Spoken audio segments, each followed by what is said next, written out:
Alhamdulillahi Rabbil Alamin. Wa ashhadu an la ilaha illa Allah wahdahu la sharika lah. Wa ashhadu anna Muhammadan abduhu wa rasuluhu. Sallallahu alayhi wa ala alihi wa ashabihi ajma'in. E falenderojmë Allah subhanahu wa ta'ala, Zotin e bodhve. Dëshmoj se vetëm ai meriton të adhurohet. Dhe dëshmoj se Muhamedi është robi i Allahut dhe i dërguari i tij. Salavat dhe selame dërgojnë mbi të, mbi familjen e tij dhe mbi gjithë shokët e tij. Vazhdojmë me shpjegimin e librit Sharh Ma'ani as-Salah, shpjegimi i kuptimeve të Kur'anit, të namazit, të autorit Maher al-Fahl, Allahu e ruajt, e që autori pasi që flet për isti'adhen, pra për fjalën A'udhu billahi minash shaitanir rajim, fillon me shpjegimin e surës Al-Fatiha. Fillimisht, kjo surë ka shumë emra, pra është emruar me emra të ndryshëm, e numri i madh i emrave për këtë surë dëshmon për madhështinë e kësaj sure, pasqyron rëndësinë e saj dhe kuptimet e saj dhe domethënien e saj. Prej këtyre emrave, emri Fatihatul Kitab ose Al-Fatiha, e që është hapse e librit, pra me të hapet libri ose qelet libri Allahut, që është surja e parë pra në Kur'an. Gjithashtu emri El-Hamd, që është surja El-Hamd, e që na Elhami, kështu shprehemi më shkurt këtë jargonin popullor, për arsye ka marrë këtë emër se fillon me këtë fjalë Elhamd, me falënderim, surja e falënderimit. Gjithashtu në Kur'an Allah Azza wa Jalla e ka thujt Es-Sab'ul Mathani, shtatëshi i përsëritur, po ashtu ka thujtur El-Qur'an al-Azim, Kur'ani madhështor, e ka thujtur vetëm surën El-Fatiha, e ka thujt Kur'ani madhështor. Gjithashtu është Ummul Kitab, nana e librit, ose Ummul Kur'an, nana e Kur'anit. Qëllimin kur thuhet diçka nana e diçkaje, qëllimi është baza, thelbi, esenca. Por kjo është baza e librit. Shafia, shëruese, do të them për arsye se gjithë Kur'ani është shërues, po në veçantë kjo sure. Dhe për emrat të tjerë është El-Wafia, El-Kafia, Es-Salah. El-Wafia, El-Kafia e plot dhe e mjaftueshme. E plot do të thonë nuk pranon të ndahet, dhe duhet të thuhet e plot komplet në namaz. Gjithashtu është e mjaftueshme për shumë aspekte, për tyre është e mjaftueshme në namaz, nëse thuhet. Kurse nuk ka në gjithë Kur'anin nëse e lexon, por nuk e lexon El-Fatiha, që nuk mjafton. Do të thonë nuk e zaventson diçka. Gjithashtu Allah Azza wa Jall e ka thujt namaz. Sura ka thujt namazë. Do të thonë e ka përmbledh krejt namazin me këtë emër, me këtë sure, për shkak të rëndësisë dhe vlerës që ka. Kjo është kurtimisht për këtë emra, përndryshe vazhdim do të flasim për vlerën e kësaj sure, edhe duke folur për vlerën e saj, patjetër që kjo ndërlidhet edhe me vetë emrat e surës. Fillimisht po përmendëm vlerën dhe veçorinë e parë, që kjo është surja më e madhe në Kur'an. Nuk ka pra në Kur'an sure më të madhe se sa surja Al-Fatiha. Është përcjellë ose transmetuar nga Ebu Sa'id ibn al-Mu'alla, i ngjashëm ka tregimi edhe nga Ubay ibn Ka'b radhiyallahu anhuma, se thot një ditë i dërguari sallallahu alaihi wasallam më tha: "Ela uallimuka suratan hiya a'zamu suratin fil Qur'an qabla an takhruj min al-masjid." Thot, a nuk dëshiron ta mësoj një sure e cila është surja më e madhja në Kur'an para se ti më dal prej xhamie. Dhe tregon ky sahabi, thot më kapi pejgamberi son prej dorë, pas një kohë tu dal prej xhamie. Ja kujton thot ja Rasulullah më tha se do ta mësoj surën më të madhe nga Kur'ani. Atëherë pejgamberi sallallahu alaihi wasallam tha: "Naam, po, Elhamdulillahi Rabbil Alamin, hiya sab'ul mathani, wal Qur'anul Azim, alladhi utitu. Sot potët është surja për Elhamdulillahi Rabbil Alamin, e që është shtatësi përsëritur, që e përmenëm me emrin më herët, që është përmen edhe në Kur'an kjo, gjithashtu është Kur'ani el-Qur'anul Azim, Kur'ani madhështor. Thot e cila më rdhon mu. Për veçorive tjera të kësaj sure, është fakti se nuk ka zbrit një sure e ngjashme si kjo. Jo që nuk ka zbrit në Kur'an, po as në Tevrat e as në Injil, po në asnjë libër më herët. Thot pejgamberi sallallahu alaihi wasallam, ma anzala Allahu fi at-Taurati wala fi al-Injili mithla al-Qur'an. Mithla al-Qur'an. Wa hiya sab'ul mathani. Thot pejgamberi nuk ka zbrit Allahu azza wa jall as në Tevrat e as në Injil sikurse nënën e Kur'anit, pra ka qytë el-Fatihan Qur'an. Thot ajo është e sab'ul mathani, shtatësi i përsëritur. Ibn Abbas radiallahu anhu, duke komentuar ajetin kuranor ku Allah azza wa jalla thot: "Wa laqad ataynaka sab'an min al-mathani wal Qur'an al-azim." Allah azza wa jalla ne ty ta dham shtatëshin që përsëritet, shtatëshin janë 7 ajetet e surës al-Fatiha, të cilat përsëriten në çdo rekate. Thot dhe Kur'anin madhështor, ne ty ta dham shtatëshin që përsëritet dhe Kur'anin madhështor, pra ta dham ty el-Fatiha. Ibn Abbas radiallahu anhu, duke e komentu këtë ajet, thot, ajo është Ummul Kur'an, nana e Kur'anit. Istethnaha Allahu li ummeti Muhammedin. Allahu e ka veçu pra me këtë sure ummetin e Muhammedit sallallahu alaihi wasallam. Pra, thot, Allahu e ka ruajt për ta. Surën më të mirë, surën më me vlerë, surën më të madhe, thot Allahu e ka ruajt për ta.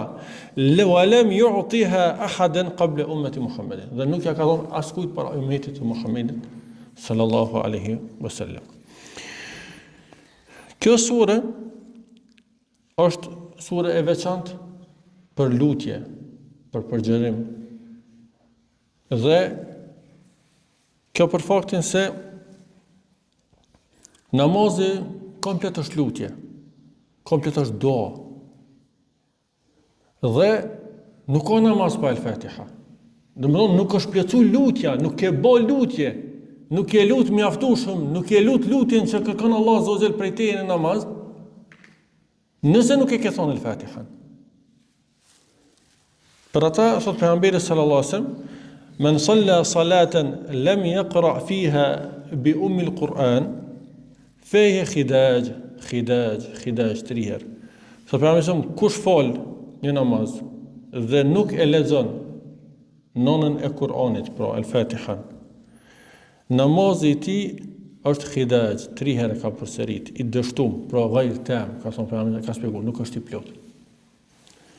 Domethënë, namazi është i pavlefshëm nëse njeriu nuk e thot surën el-Fatiha.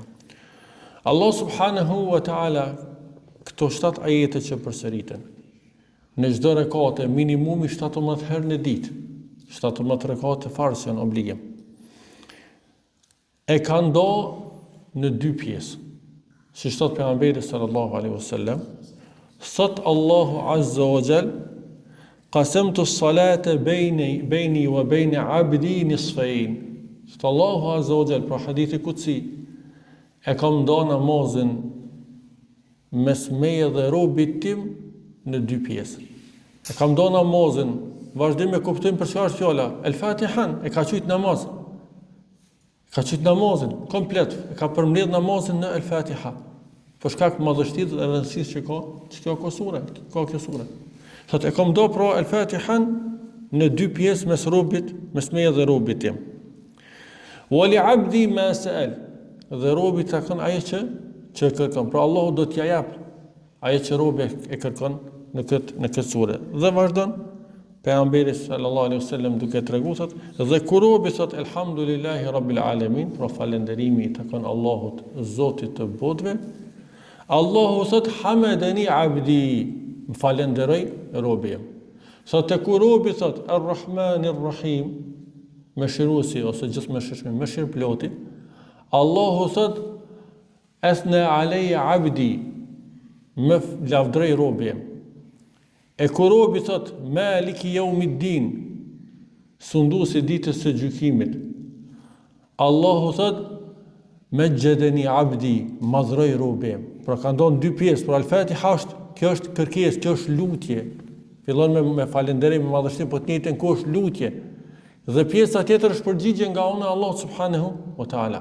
Kur robi thot iyyaka na'budu wa iyyaka nasta'in, vetëm ty të adhurojmë dhe vetëm prej teje kërkojmë ndihmë, Allah subhanahu wa taala përgjigjet: Hadha baini wa baina 'abdi wa li 'abdi ma sa'al. Thot kjo është mes meje dhe robit tim. E robit tim do të japet ajo që e kërkon. E kur robi pastaj vazhdon, ihdinas siratal mustaqim, siratal ladhina an'amta alayhim, ghayril maghdubi alayhim waladdallin. Pra me këtë lutje madhështore, thot Allah azza wa jall, Hadha li abdi wa li abdi ma sa'al. Thot kjo është për robin tim dhe robit do të jepet ajo çka kërkon. Pra Allah te baraka wa taala namazin komplet si lutje, namazi është lutje, atë pjesën kryesore të namazit e që edhe ka qujtë namaz komplet është El-Fatiha. Kështu që si mund të falet njeriu, si mund të lutesh Allah subhanahu wa taala pa El-Fatiha. Por veçori kësaj sure është që Allah të lutet nëpërmjet kësaj sure, dhe Allahu ka garantuar që për secilin ajet ose për secilin pjesë ka pjesën e dytë përgjigje për këtë. Gjithashtu prej veçorisë së kësaj sure është se kjo sure përmbledh qëllimet e krejt librave të mëpashme. Se Kurani përmbledh gjitha librat më herët dhe El-Fatiha i përmbledh qëllimet esenciale të Kuranit. Duke u nis prej besimit në Allahun dhe besimin në botën tjetër, që janë prej dy gjanave parimore rreth besimit. Duke u nis prej besimit në Allahun, pastaj udhëzimit në rrugën e tij që të çon te Allah subhanahu wa taala, që është prej fillimit që Allah është krijuesi çdo gjë, Zoti i botëve, pastaj deri në fund atje, ku kthimi është te ai. Komplet me njoftë vërtetën dhe me punu me to. Për atë Allah subhanahu wa taala kërkon ose ka mbledh në fund të kësaj duaje dhe kësaj sureje që të lutem Allahut na ruan nga dy lloje të njerëzve. Atyre që e meritojnë zemrimin Allah subhanahu wa taala, pra dinë vërtetën dhe s'kan vepruar me të, dhe atyre që janë të humbur, pra që nuk e njohin vërtetën. Pra kjo sure i përmbledh qëllimet e komplet librit të Allahut azza wa jall. E qëllimi i dërgimit pejgamberëve është kjo, që njerëzit ta dinë vërtetën dhe të punojnë me ta. E që kjo është rruga e pejgamberëve, njerëzve të mirë, sinqerëve, shohëdve e kështu me radhë. Gjithashtu kjo sure është shifa, është shërim, sikur që ka një nga emrat e kësaj sure është Shafia. Dhe Allah subhanahu wa taala kompleton shërim. Fjala Allah te baraka wa taala, sikur që Allah azza wa jalla e përmend në shumë ajete kuranore për tyre të Allah azza wa jalla, Qul huwa lil ladhina amanu huda wa shifa. Thuaj, kjo për ata që kanë besu është udhëzim, ky libër po është udhëzim dhe është shërim. Në veçantë kjo sure. E dini rastin e atyre sahabive kur bojnë rukje me El-Fatiha dhe që shërohet zotëriu i fisit ose atij populli ku kanë kalu, dhe se El-Fatiha është shëruese edhe nga smundjet fizike, po edhe nga smundjet shpirtërore, po edhe nga smundjet ideologjike, nëse mund të thonë, ose probleme rreth besimit. Se njeriu i jap forcë dhe i jap fuqi kjo sure që me kuptuar të vërtetën. Nëse njeriu e studion këtë sure mirë, e kupton saktë dhe drejt dhe vepron me të, ka një energji, Allah jap një forcë, një fuqi ku njeriu do të qëndroni pa lohatshëm në fenë Allahut azza wa jall. Se kjo është e vërteta, është përmbledh krejt e vërteta në këtë sure. Kështu që këto janë disa prej veçorive realisht të kësaj sure, meqense dietar përmendin edhe disa të tjera, por këto janë veçoritë kryesore. Autori masi që përmend disa prej këtyre veçorive ose përmend edhe disa të tjera për përmend veçoritë e kësaj sure, fillon në shpjegimin e kuptimeve të kësaj sure, ku fillon me Bismillahirrahmanirrahim, që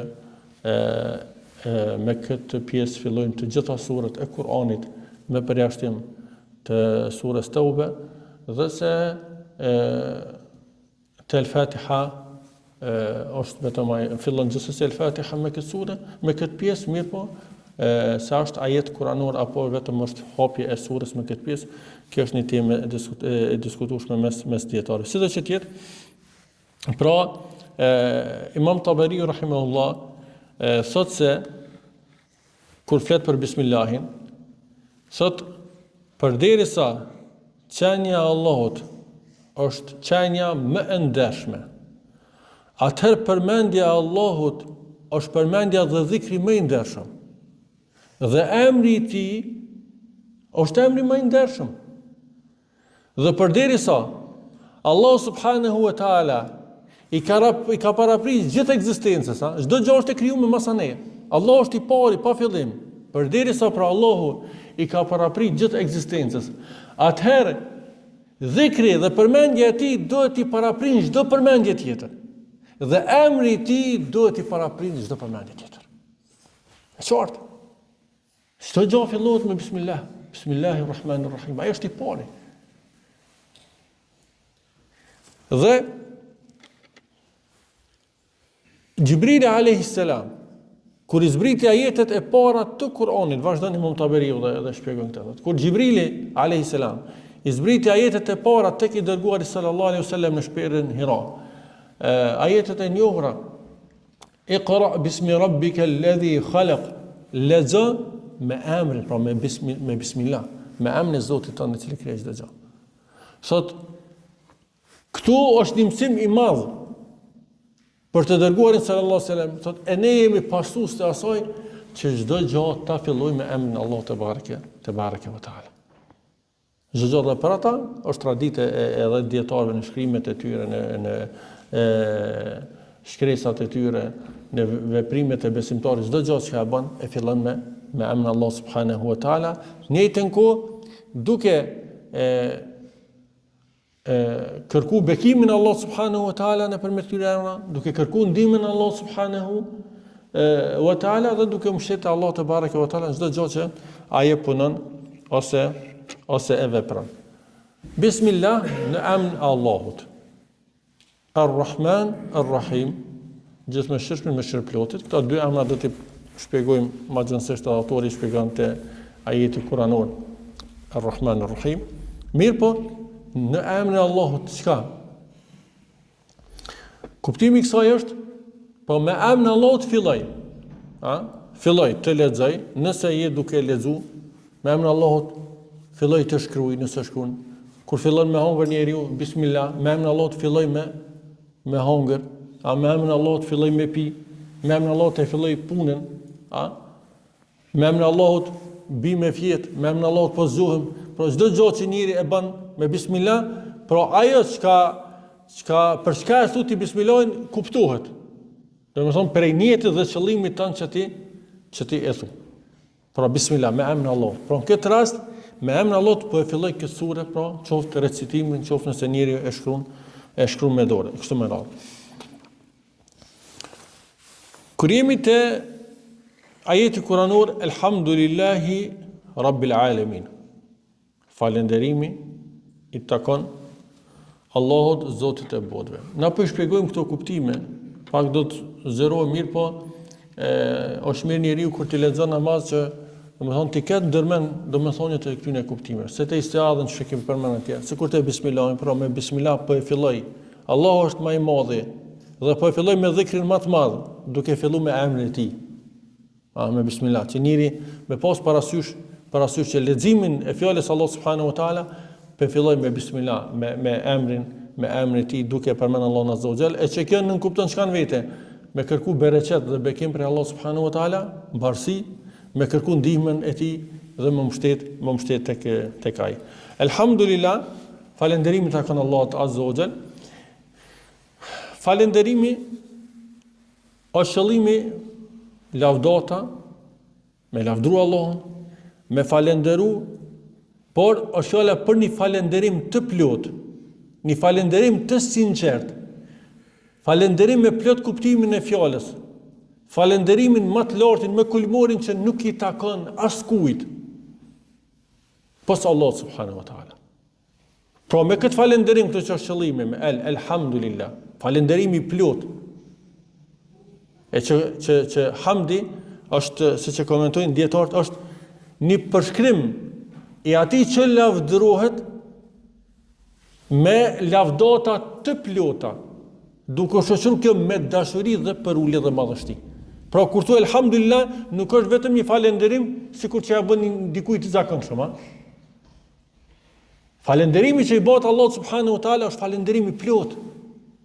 Është falënderim i cili shoqërohet me dashuri dhe madhërim për Allahun subhanahu wa taala. E falënderon duke e madhruar.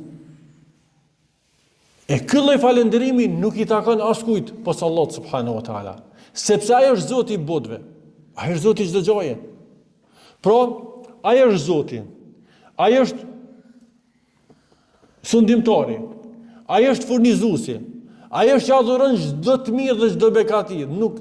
Begatit tona nuk mund t'i numërojnë. Ai që na ka dhuruar është Allah subhanahu wa taala. Çdo gjë prej fillimit të jetës tonë deri te udhëzimi, çdo gjë që Allah azza na jep duke mos jenë ata që e meritojmë. Me çfarë drejtë ja lypim Allah subhanahu wa taala? Na ka dhënë gjitha këtu, edhe pse na në realitet nuk i meritojmë. Derisa na thret dhe na këshillon drejt shkaqeve të cilat na shtyjnë në përjetësinë atje të përhershme, në begatit pafundme në xhenetin e tij. Për ata Allahut i takon falënderimi fillim e mbarim. Prej fillimit kur na ka krijuar, e na furnizon e mirësitë vazhdueshme, duke zbrit pastaj libra e pejgamber, duke i udhëzuar njerëzit, deri duke i thirr, duke i kërkuar prej tyre që ti ndjekën shkaqet që japin lumturi të përhershme, begati të përhershme, të pafundme. Këtë falënderim nuk mund e meriton askush, nuk e meriton askush pas Allah subhanahu wa taala. Dhe nuk duhet të dhurohet askujt tjetër, ose nuk guxon askush tjetër pas Allah të shoqërohet me këtë falënderim. Vetëm atij i takon. Por falënderimi i plot, i shoqëruar me dashuri dhe me madhështi, i takon vetëm Allahu subhanahu wa taala dhe askujt tjetër. Kjo fjalë, falënderimi takon Allahut, është njoftim për Allahut, Allah po tregon që atij takon falënderimi. Mirë, po realisht thonë dietarët kjo në vete përmbledh urdhër. Kjo në vete nuk kupton urdhër. Pra falënderoj Allahun. Atij takon falënderimi, atëherë edhe ti ai e meriton gjithsesi, e falënderove ti se falënderove, Atij takon. Mirë, po kjo është një thirrje, kjo është një urdhër që ti ta falënderosh Allah subhanahu wa taala. Kjo është e përmendë në shumë ajete kuranore ku Allah urdhëron tekstualisht. E urdhëron pejgamberin e me falënderu Allahun te baraka wa taala. Unë po përmendi vetëm disa ose dy prej tyre. Sot Allah subhanahu wa taala, wa qul alhamdulillah. Dhe thuaj falënderimin takon Allah. Pra thuaj, pranoje këtë, dëshmoje këtë. Urdhëron Allah te baraka wa taala. Pra thuaj Muhammed se falënderimi takon Allah azza wa jall. Pse? Alladhi lam yattakhidh walada. Falënderimi takon Allahut. Ai nuk ka fëmijë, por është i përsosur. Ai është i plot, ai është i patmeta. Për këtë i takon vetëm atij falënderimi, se çdo gjë poshtë Allahut ka tmeta. Wa lam yakul lahu sharikun fil mulk. Ai nuk ka ortak në pushtet. Po falënderoj Allahun se është i vetmi i cili ka pushtetin absolut. Ai nuk ka ortak, nuk është dikush që ka ortakri me të në pushtet. Wa lam yakul lahu waliyyun min adh-dhull. Dhe është i plot fuqishëm. Pra, ai nuk është i dobët që me pas nevojë mi ndihmu dikush, por nuk ka ndihmës. Allahu është i përsosur i plot, ai nuk ka ortak, ai nuk ka ndihmës, se ka njerëz që janë ka një pasuni, ka një biznes, ka një çka dushtuj, ose një mbretëri, perandori kanë dhe kanë pas njerëzit. Mirë po çka? Kam pas nevojë me një mu, so ministre, so këshilltore, so punëtore, so ushtare, so generale, so tash që na mos me nis me uftëllu këtu ko, mirë po kem nevojë shpesh këto gjona më kujtu vetë se kur them elhamdulillahi rabbil alamin, jetuja tu e dëshmu falënderimin e plot që nuk e meriton askush pas Allahut, ai është i përsosur, ai është i ploti, ai është i patmeta, ai nuk ka ortak, ai nuk ka ndihmues. O kabbirhu tekbira përfundon ajetin Kur'an dhe lavdëroj atë edhe shtoje madhrimin ose tekbirin duke dëshmuar se Allahu Akbar, Allahu është më i madh. Ajeti tjetër Kur'anor thot Allah subhanahu wa taala në surën An-Naml. Qul alhamdulillah wa salamun ala ibadihi alladhina istafa. Thuaj Muhammed, falënderimi takon Allahut dhe paqja shpëtimi qoftë mbi robët e tij të përzgjedhur. Vazhdon ajeti Kur'anor, Allahu khairun amma yushrikun. Është më mirë Allahu apo ai që i bëni shirk atij? Idhujt, zotat e tjerë që ju adhuroni. Allah azza wa jalla s'di sa ajete tash vazhdim bën krahasimin. Më mirë Allahu të adhurohet dhe i cili thuaj se falënderimi i plot takon me Allahut. Ai është që ka kriju qiellin, ka kriju tokën, e zbretëshiu nga cilat bim pemë, bim frute bim pemë të ndryshme. Ai ka bë lumej, ka bë kodra që tokat mos lëviz me juve. Vazhdojnë ajete të tjera dhe ajo përgjigjet nevojtarët. Ai është i cili domethënë i përgjigjet lutjeve dhe dovave të juve. Ai është i cili ju ka bë zëvendës në tokë, pastaj gjenerat pas gjenerate domethënë trashëgohen. Ajete vazhdojnë vazhdim dhe bëjnë këtë krahasim, a më të mirë janë ata zotët të cilët ju i adhuroni. E cilët nuk mundën as me ju sjell dëm as dobi. A është Allahu i cili ju sjell gjitha këto? Ky është Allahu, thuaj se falënderimi takon vetëm atij dhe nuk i takon askujt tjetër. Fjala elhamdulillah, pra na gjithsesi aty që eli është pjesë shuese quhet el-istighraq, domethënë se përmjet gjitha llojet e falënderimit. Falënderimet me plot kuptimin e fjalës. Falënderimet për gjitha ose në gjitha aspektet. I takojnë vetëm Allahut subhanahu wa ta'ala. Thot se nuk lavdrohet askush me plot kuptimin e fjalës apo çdo aspekt veç Allahu azza wa jalla. Ka dhe krijesa që lavdrohen, dikush mundet me u lavdru për dituri, dikush për precizitet në punë, dikush për një angazhim të caktuar, dikush lavdrohet. Mirë po kur e kthyer i ka të cilësi të mira, është besnik, dikush është trim, lavdrohet për trimrin, për bujarin, ka njerëz të cilësi të mira. Mirë po, kur ishe, s'ka njëri që s'ka beone, që s'ka cilësi të kësia. E mos flasim që veç krejt të cilësi të mira që janë, për cilat lavdrohen, e për cilat nderohen, prap janë të mangëta dhe nuk janë të përsosëna. Për vetëmi i cili lavdrohet në çdo aspekt, është Allah subhanahu wa ta'ala dhe askush tjetër. Pra, Allah subhanahu wa ta'ala ose fjala alhamdulillah, pra është një falëndrim i cili i shprehet Allah subhanahu wa ta'ala në formën e plot, që është me dashuri dhe me madhështi ndaj tij. Janë dy arsye pse lavdrohet Allah azza wa jalla dhe pse atij takon falënderimi i plot.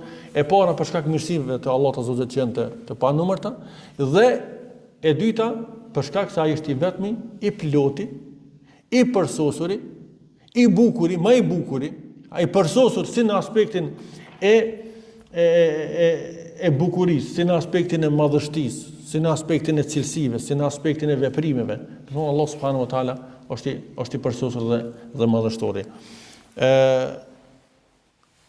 Fjala elhamdulillahi rabbil alamin, elhamdulillah, nën kupton kjo fjali që falëndrimi takon Allahut azza wa jall në mënyrë të vazhdueshme. Por ky falënderim nuk është i momentit. Ky falënderim nuk është i çastit.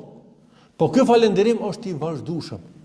Edhe për këtë përmendin ajete të ndryshme kuranore prej tyre, walahul hamdu fis samawati wal ardi wa ashiyan wa hina tudhhirun. Ata ti takon falënderimi në qiell, në tokë, për çdo vend. Sallallahu e mbrëmje e në mes të ditës. Për çdo vend edhe në çdo kohë. Pra ai është i vazhdueshëm. E ajete të ndryshme që që kanë orë. Për shembull, wa huwa Allahu la ilaha illa hu, lahul hamdu fil ula wal akhirah. Pra ai është Allah Azza wa Jalla, nuk ka të adhuruar tjetër pas tij. Atë i takon falënderimin këtë botë. Dhe në botën tjetër, wa lahul hukmu wa ilayhi turja'un, dhe atij i takon gjithë gjykimi. Pra ai është gjykuesi absoluti dhe gjyqtari suprem, dhe se te ai është kthimi i juaj. Pra mirësitë Allahut Azza wa Jall nuk mund të numërohen, atë të panumërta, sikur që vetë edhe pejgamberi sallallahu alajhi wasallam na ka mësuar në duan e kunutit, në fund të duas, la uhsi thana'an alayk anta kama athnayta ala nafsik. Pra nuk mund të falenderojmë, o Allah, ashtu sa ti e meriton, ti ai i cili e meriton, vetëm ti ai që meriton, që e lavdron veten tonë ashtu siç e meriton. Fjala Allah, elhamdulillah, është emri më i madh i Allahut Azza wa Jall, që kur thuhet Allah, domethënë të nënkuptohen kuptohen gjitha emrat e bukur të Allahut Azza wa Jall, gjitha cilësitë e tij të përsosura, pra aludon në gjithë emrat dhe cilësitë e Allahut subhanahu wa taala. E sa i përket elhamit si falënderim, mjafton që është fillu kjo sure me elhamdulillah, me falënderim, që surja më e madhe në Kur'an. Mirë po i përmend dy hadithe të pejgamberit që i përmend edhe autori, thotë at-tahuru shatrul iman walhamdulillah tamla al-mizan, thotë pejgamberi alayhis salam, pastërtia është gjysma e imanit. Elhamdulillah, fjalë elhamdulillah thotë e mbush peshorën e robit ditën e gjykimit. Kjo fjalë është për madhështisë që ka, e mbush peshorën e robit ditën e gjykimit. Ose hadithi tjetër ku thotë pejgamberi sa inna Allaha la yarda 'anil 'abdi an ya'kula al-aklata fayahmaduhu 'alayhi, thotë Allah Azza wa Jall dëshiron nga robi i tij që të hanë kafshat e ta falenderojnë Allahun Azza wa Jall. Ose thotë wa yashraba sharbata fayahmaduhu 'alayhi, ose ta pin një vllëng ujë edhe të falenderon për ta. Pra Allah Azza wa Jall dëshiron të jemi rob falënderues. Këtë kërkon prej neve, këtë e don prej neve dhe për këtë ka përgatitur shpërblimin e madh, mirësitë, jo pastaj një kafshat e një gotë ujë, po ushqime, begati mirësinë botën tjetër, e kënaqësinë e tij që është më e rëndësishme, dhe me të fillon edhe hadithi, thotë Allahu dëshiron, është i kënaqur kur robi i tij pra han e pin, po është falënderues. Allahu na bëj nga robët e tij falënderues. Këtu po e përfundojmë domethënë ders mos zgjatet, e vazhdojmë inshallah me ajete të tjera dhe komentimin e tyre në dersën e vazhdim. Sallallahu alaihi wasallam ala nabiyina Muhammad.